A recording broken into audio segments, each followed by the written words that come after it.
नमस्कार, आप देख रहे हैं कोसी आलोक और अब तक की जो अपडेट है चुनाव 2020 की, उसके मुताबिक पूरे बिहार का जो रुझान सामने आ रहा है 10वें राउंड के बाद, उसमें एनडीए की सरकार बनने की संभावना प्रबल होती दिख रही है।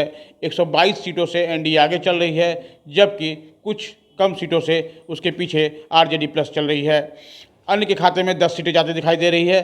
लेकिन हम जब बात कर रहे हैं इस सीमांचल की, तो सबसे पहले हम बात करते हैं पूर्णिया की। पूर्णिया लोकसभा के 7 सीटों के परिणाम की अगर हम बात करते हैं, सबसे पहले पूर्णिया सदर विधानसभा क्षेत्र, जिसके बारे में लोग कह रहे थे कि यहाँ पर एनडीए और यूपीए के उम्मीदवार के बीच कांटे की टक्कर मानी जा रही है, तो अब तक का जो रुझान सामने आया है उसके मुताबिक हमारे निवर्तमान विधायक विजय खेमका एनडीए यूपीए के उम्मीदवार इंदु सिन्हा जी से आगे चल रहे हैं।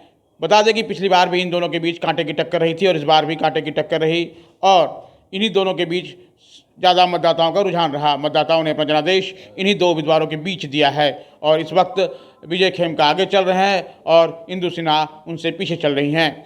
वही बात करते हैं अगर पूर्णिया विधानसभा लोकसभा क्षेत्र के अंतर्गत आने वाले कसबा विधानसभा क्षेत्र की, तो कसबा विधानसभा क्षेत्र में ऐसे अटकलों का बाजार था कि मुख्य मुकाबला हम और कांग्रेस के बीच होना है, लेकिन पूर्व विधायक प्रदीप दास के आ जाने से सारा समीकरण बिगड़ गया और मुख्य मुकाबला कांग्रेस और लोजपा के बीच हो गया। लोजपा प्रत्याशी प्रदीप कुमार दास जी फिलहाल आगे चल रहे हैं महज 9 वोटों से, और उसके पीछे ठीक कांग्रेस के उम्मीदवार जो निवर्तमान विधायक भी हैं कस्बा के, मोहम्मद अफाक आलम, वो चल रहे हैं, जबकि हम के उम्मीदवार तीसरे पोजीशन पर हैं।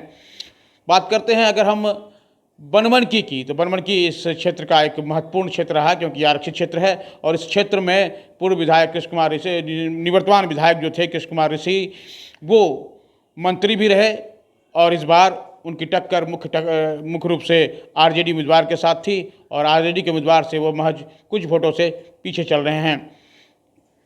क्षमा करेंगे, अभी भी जो अपडेट आई है उसके मुताबिक कृष्ण कुमार ऋषि कुछ वोटों से आगे बढ़ गए हैं। अब देखना क्या है कि यह मुकाबला दिलचस्प होता जा रहा है और यह आगे क्या रंग लाता है।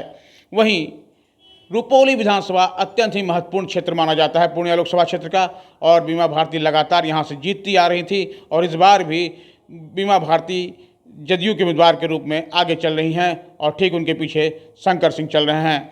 लोजपा और जदयू के बीच कांटे की टक्कर चल रही है। देखना यह है कि जनता का जनादेश अंत तक किसके पक्ष में आता है। धमदाहा विधानसभा क्षेत्र में, जहां की मुख्यमंत्री ने अभी अभी ये घोषणा की कि ये उनके कार्यकाल का उनका अंतिम कार्यकाल है, इस वर्ष अंत भला तो सब भला, और यहीं से उन्होंने ये घोषणा की, बहुत बड़ी घोषणा पूरे बिहार के लिए, कि हम इस बार अंतिम बार आपके बीच आए हैं, आप हमें समर्थन दीजिए, वोट कीजिए, हम अगली बार आपके बीच नहीं आएंगे। लेकिन इस बार उनका आना सफल रहा और जदयू के उम्मीदवार लेसी सिंह एक बार फिर आगे चल रही हैं और राजद के उम्मीदवार दिलीप कुमार यादव उनसे पीछे चल रहे हैं। इस प्रकार देखा जाए तो 7 सीटों के परिणाम जो आ रहे हैं उसमें बैसी और अमोर बहुत महत्वपूर्ण है।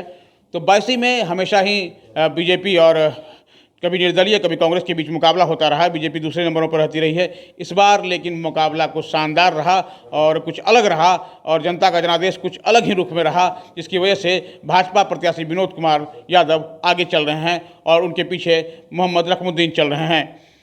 ऐसे कयास लगाए जा रहे थे कि वहाँ मुख्य मुकाबला मोहम्मद रकमुद्दीन और एआईएम के बीच होगा, लेकिन वहाँ से भाजपा उम्मीदवार विनोद कुमार काफ़ी आगे चल रहे हैं।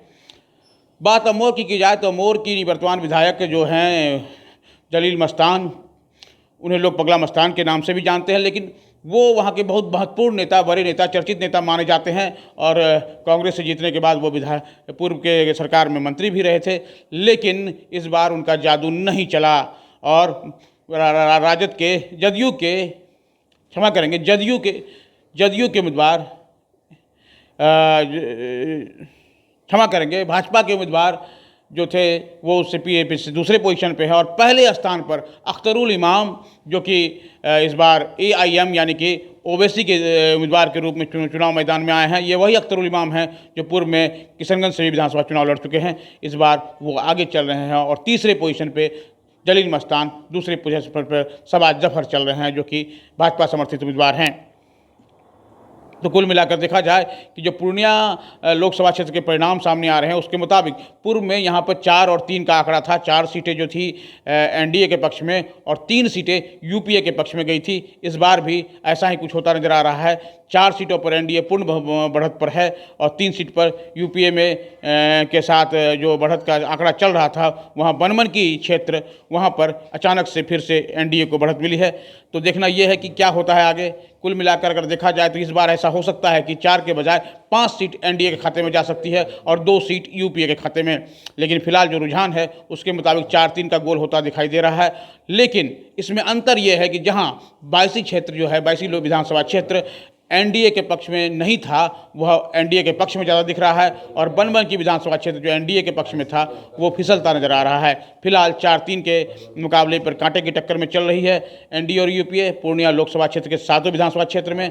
लेकिन देखना मुकाबला दिलचस्प होगा कि अंतिम राउंड तक कौन किसको पछाड़ कर आगे निकलता है। ऐसी संभावनाएं व्यक्त की जा रही है कि जो गणना जो रुझान सामने आ रहे हैं उसके मुताबिक एनडीए को 5 सीट और यूपीए को 2 सीट मिलने की संभावना है। फिलहाल बने रहिए हमारे साथ, देखते रहिए कोशिया लोग। फिलहाल अपने सहयोगी कुंदन कुमार के साथ मैं गोविंद।